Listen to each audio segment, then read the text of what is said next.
Kiko Jiménez sepultó a Gloria Camila durante años enteros desde dentro de un plató, con cámara encendida y millones de personas mirando. Y el juzgado acaba de responder con 3 archivadores sobre una mesa, audios grabados de madrugada y una documentación tan precisa que los pasillos de esa cadena llevan días sin levantar la voz. Pero lo que va a quemar de verdad cuando lo cuentes en casa no es lo que hizo él. Es que detrás de cada declaración sucia, detrás de cada minuto de humillación servido con sonrisa, había un productor contando el share, un director firmando el contrato y una cadena entera que conocía lo que ocurría y eligió seguir pagando la factura. Y si la indignación que sientes ahora mismo se parece aunque sea a la mitad de la que hay aquí, suscríbete a este espacio. Porque lo que te vamos a contar en los próximos minutos va a hacerte ver este caso de una forma completamente distinta. Hay nombres. Hay cifras que queman solo de leerlas. Hay una tabla de incentivos económicos que describe con exactitud cuánto valía cada declaración destructiva en euros contantes y sonantes. Y hay una familia que lleva meses viendo cómo cada detalle de lo documentado encaja con una exactitud que ya no sorprende a nadie que los conozca de verdad. Respira, porque lo que viene no es un cotilleo de tarde. Esto tiene expediente, número de juzgado y perito firmando las transcripciones al pie de página. Kiko Jiménez llegó a los platós de este país con una habilidad muy concreta y muy rentable. Destruir personas con pinganillo en la oreja y sonrisa ladeada en la boca. Durante años, esa habilidad funcionó con una precisión que asustaba a quien la veía operar desde dentro. Los directivos lo mimaban. Los presentadores le dejaban el micrófono abierto más tiempo del que le correspondía.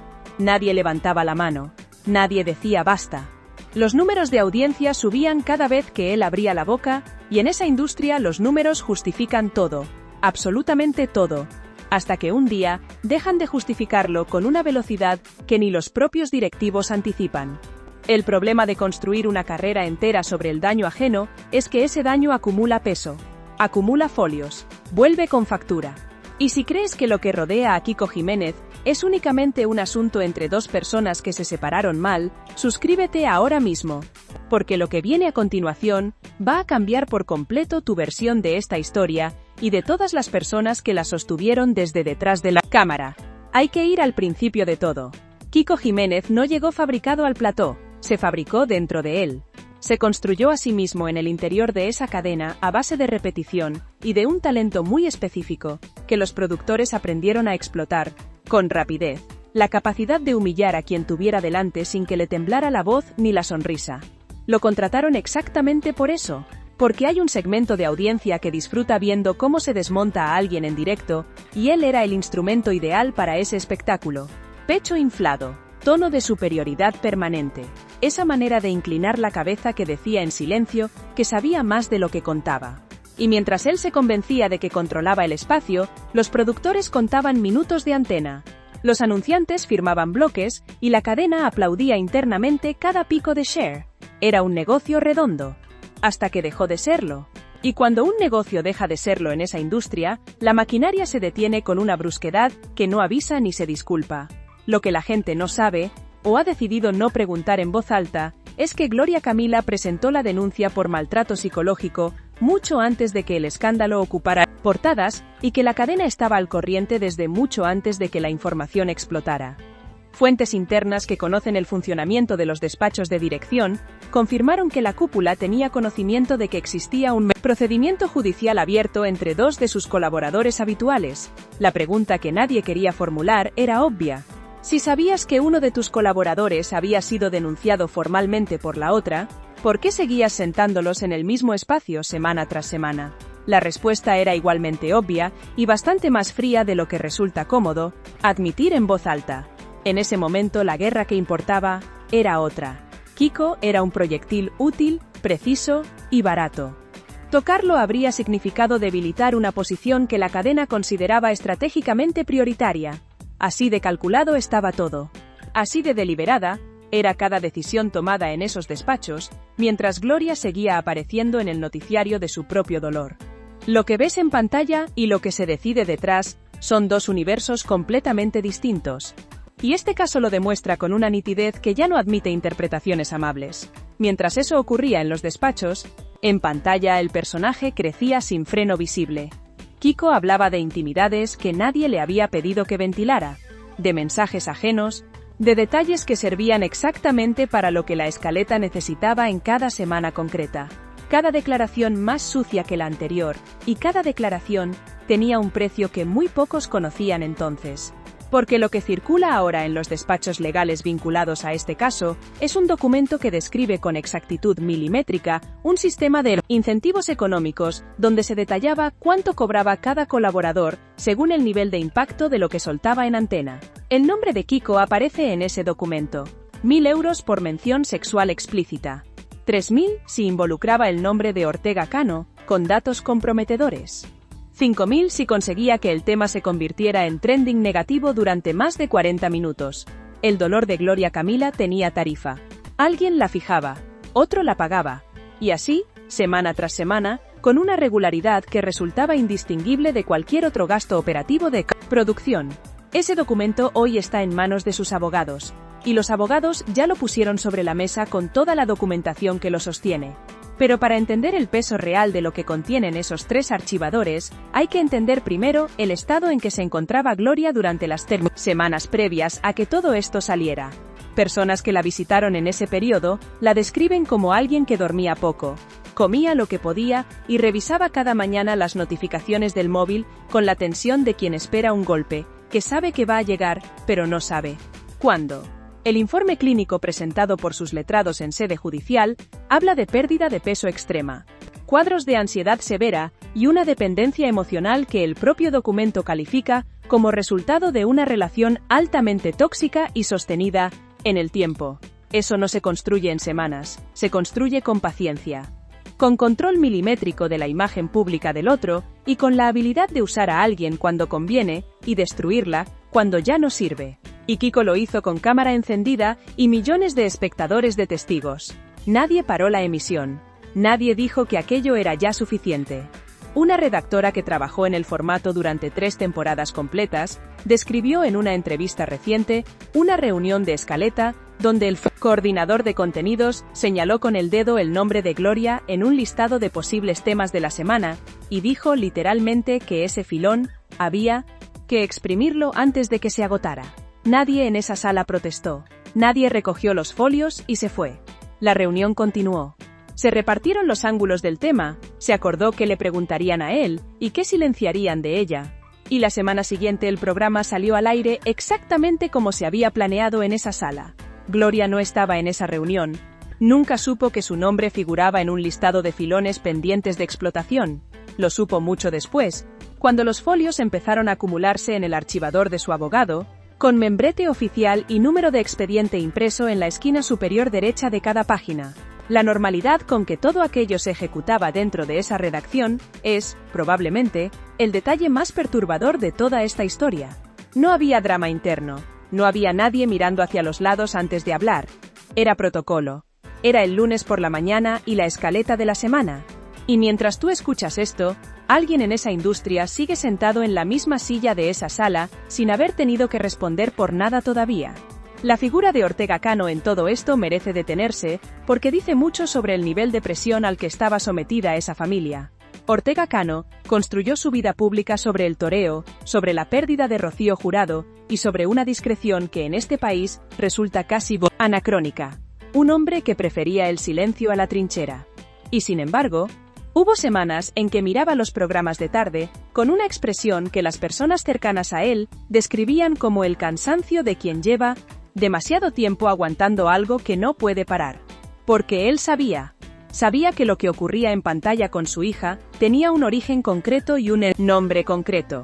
Sabía también que cualquier declaración suya sería convertida de inmediato en gasolina para el mismo fuego que quería apagar. Así que guardaba silencio. Y ese silencio de Ortega Cano, viendo a su hija deshacerse en televisión semana tras semana, es uno de los detalles más dolorosos de toda esta historia. Nadie le dedicó ni un minuto de análisis. Nadie preguntó qué veía ese hombre desde dentro. Ese silencio tenía un precio que también se pagaba sin que nadie lo pusiera en ningún documento de incentivos ni en ninguna escaleta de lunes por la mañana.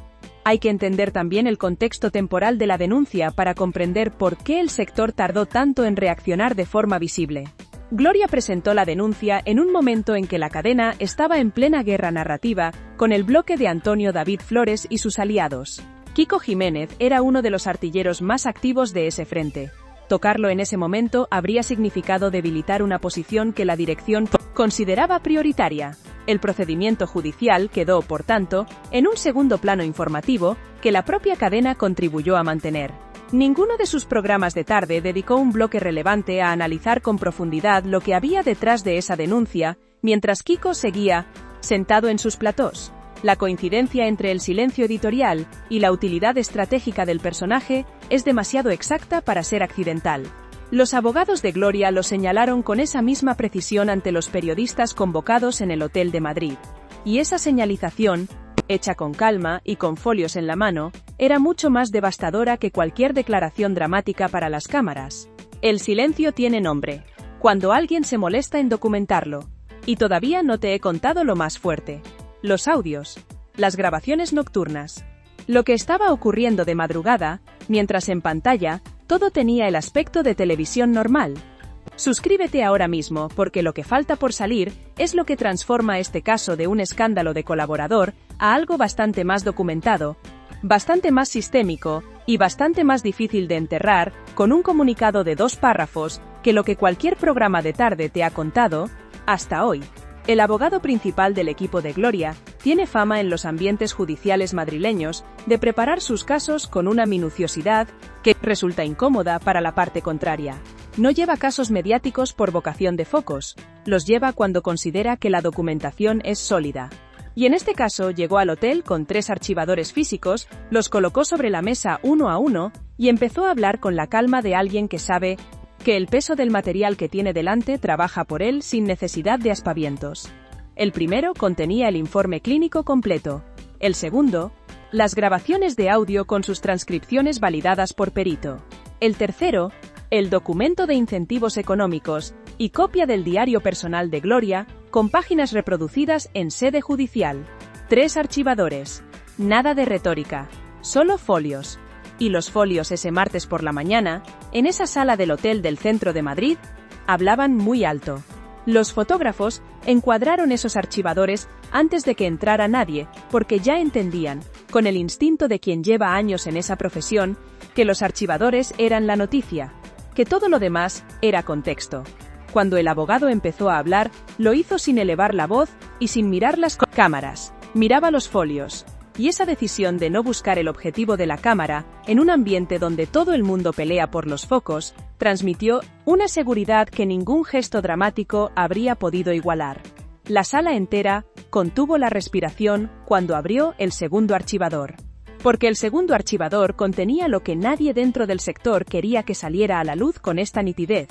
Ahora llegamos al punto exacto donde todo lo que creías saber sobre este caso se rompe. El abogado extrajo las transcripciones, las colocó frente a los periodistas y puso en marcha el audio desde un dispositivo sobre la mesa. Una voz que los abogados de Gloria han identificado de forma unívoca como la de Kiko Jiménez, le pide a un redactor de producción que introduzca algo relacionado con anorexia en el guión de la semana. Dice literalmente que eso engancha. Se refería a Gloria. A la delgadez visible de Gloria en aquella época, a su sufrimiento convertido en gancho de audiencia y en argumento de escaleta. Ese audio existe. Está validado por perito. Hay un segundo audio donde la misma voz amenaza con filtrar información de naturaleza íntima sobre Gloria si ella no modera sus declaraciones públicas. Chantaje grabado a las 2 de la madrugada. Con nombre, con apellido, sin ninguna ambigüedad posible. Y hay un tercer fragmento donde se escucha con nitidez la carcajada de alguien identificado como coordinador de contenidos, celebrando que con este chico subimos el pico de share. El dolor de Gloria Camila, programado, monetizado y celebrado entre risas, en una llamada de madrugada. 3 audios. 3 pruebas de lo que ocurría detrás de cada minuto de ese espectáculo.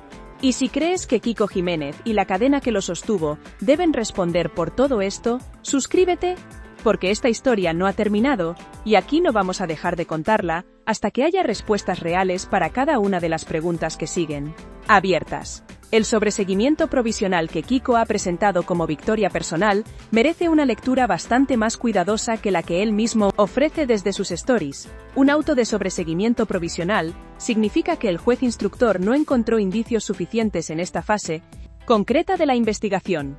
Nada más que eso. El procedimiento sigue vivo. No hay sentencia absolutoria. No hay archivo definitivo. Gloria puede recurrir ante la Audiencia Provincial de Madrid y sus abogados anunciaron públicamente que lo harán en los plazos previstos. La audiencia tiene la potestad de determinar que sí existen indicios, revocar el sobreseguimiento y ordenar que la causa continúe hacia juicio oral. Ese recurso está en marcha ahora mismo. Las pruebas sobre la mesa incluyen los 3 audios validados por perito, el informe clínico de 42 páginas, el documento de incentivos económicos y las páginas del diario personal de Gloria, reproducidas en sede judicial. La historia continúa.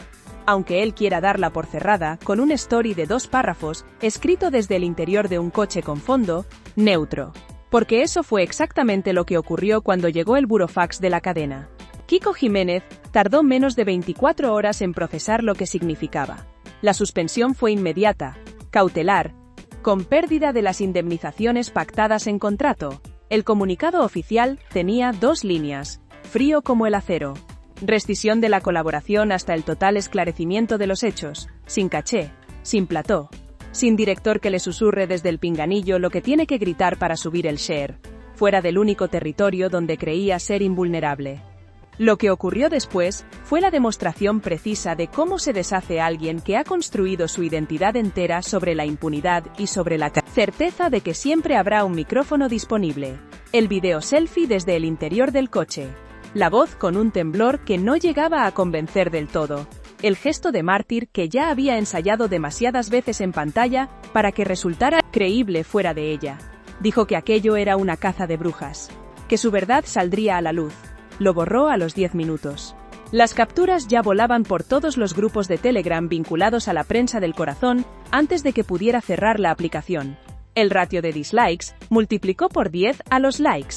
Y, mientras apagaba el móvil sin saber exactamente a quién llamar, en los pasillos de la cadena los técnicos trabajaban por primera vez en meses sin un pinganillo histérico repartiéndoles instrucciones para agitar el conflicto desde dentro. Sofía Suescún publicó una fotografía de manicura reciente con una frase sobre fluir y dejar ir.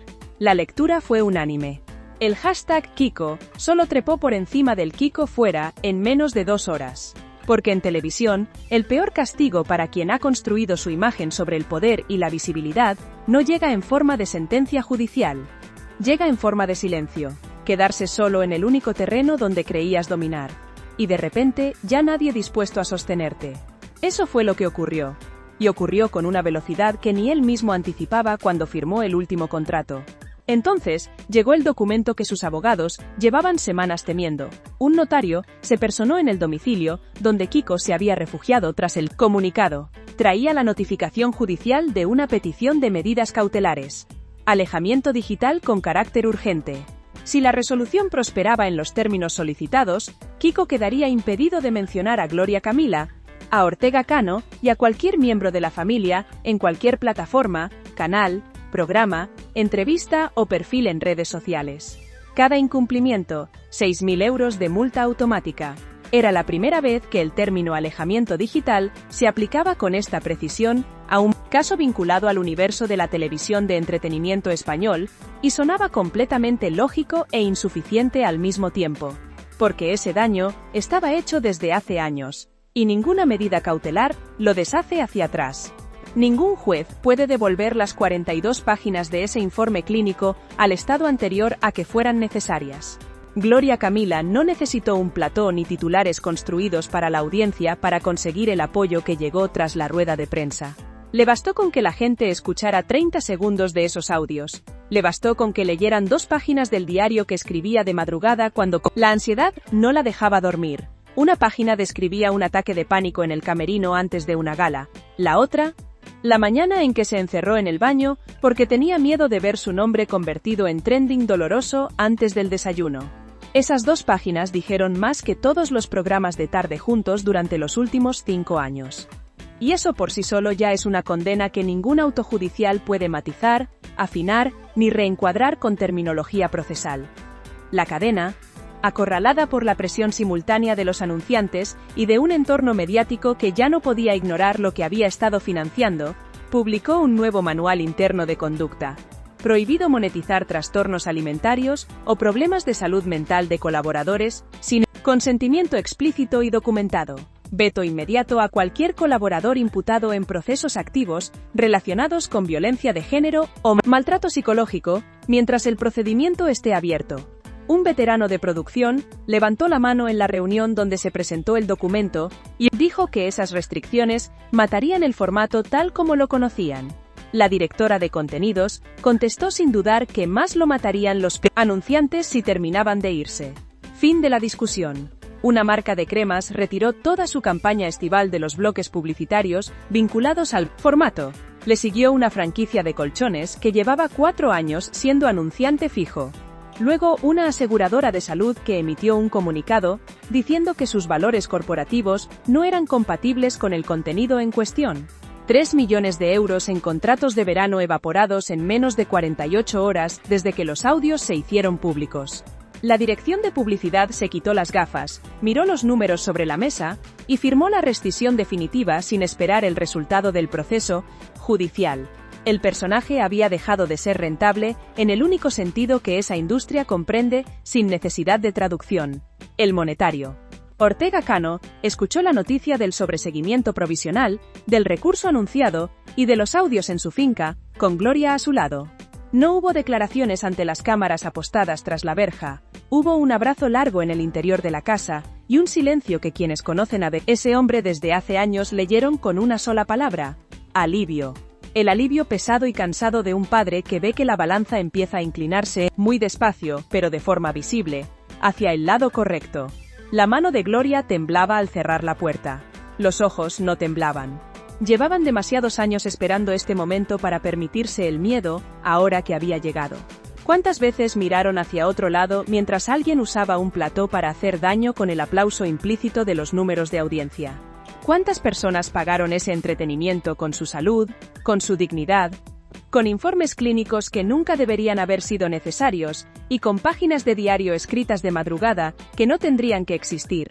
Esa pregunta ahora tiene nombre, apellido y 3 archivadores con número de expediente.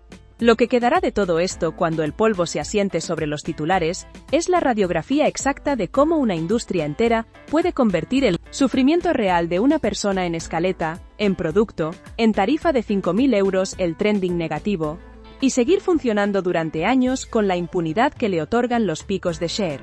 Kiko Jiménez perdió la cadena, los contratos, los aliados estratégicos y el personaje que construyó durante años a costa de otros. Le queda el proceso judicial. Le queda el recurso que Gloria ha anunciado ante la audiencia provincial. Y le queda el extracto completo de lo que hizo, escrito en folios con membrete oficial, organizado en 3 archivadores, que un letrado colocó sobre una mesa ante las cámaras de Media España. Ese extracto no desaparece con un video borrado a los 10 minutos. Los audios no desaparecen. Las páginas del diario no desaparecen. Y la audiencia provincial, cuando lea el recurso de apelación con la frialdad con que los tribunales leen siempre la verdad, lo hará sin cámaras, sin pinganillo y sin nadie que le susurre al oído lo que tiene que concluir. Los anunciantes, a diferencia de ciertos directivos, ya dieron su respuesta con total claridad. Recordaron con precisión el nombre de lo que estuvieron financiando. Y retiraron el cheque.